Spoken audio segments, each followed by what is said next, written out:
Assalamu alaikum wa rahmatullah.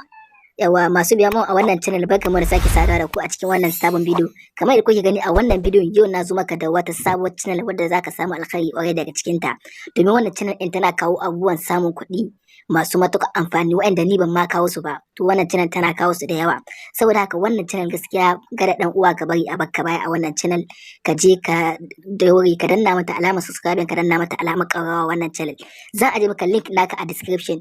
Wannan channel din tana matuƙar amfani. Sunan wannan channel din fasahar zamani. Fasahar zamani tana kawo muku abubuwan samun kuɗi da kuma abubuwan technology da za a gyara wasu abinka ko kuma wani abu.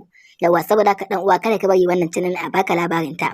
Saboda haka za a je maka link naka a description kana taɓa link din zai kawo kaka za a ga ya ce free airtime a kowane layi yadda zaka samu katin kira kyauta na naira 200 a kowane layi. Sai ka tsaya in ka ga ma kana so ka kalla ka je ka ga yadda zaka samu wannan katin domin har yanzu wannan katin suna biya normal.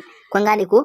To yawa kana zuwa channel in tashi idan kai sacin ma idan kuma na aje maka link wanda ka taba shi ka taba to kana tabawa zai kawo ka nan wajen yana kawo ka nan wajen za ga alamar subscribe kamar yadda kake gani gashi nan ko kana taba wani alamar subscribe din kamar haka kana taba shi to za ga alamar karrawa kamar yadda kake gani ga ta nan kana taba alamar karrawa sai ka zabi all gashi nan na sama kana zaba all to ta haka ne da ya saukar da bidiyo yana aza bidiyo YouTube za su sanar da ke nan take ba tare da ka sha gargadi ba. Za ka iya zuwa cikin channel in tashi domin ka diddiba abubuwa ga sunan ne yana kawo abubuwan zamani ga sunan da kake gani ga sunan abubuwan samun kuɗi free call gashi nan yadda za ka kira kyauta yadda za ka mi kyauta gashi nan ne duk dai suna kawowa. Saboda haka dan uwa kada ka bari a bakka baya a wannan channel din ka daure ka je ka danna mata alamar subscribe ka danna alamar ƙararrawa ka zaɓi all taka ne idan sun saukar da bidiyo YouTube za su sanar da ku nan take. Saboda haka mun gode kada dai ku mance da danna alamar subscribe da danna alamar ƙararrawa domin samun amfanuwa kwarai da gaske sai an jima.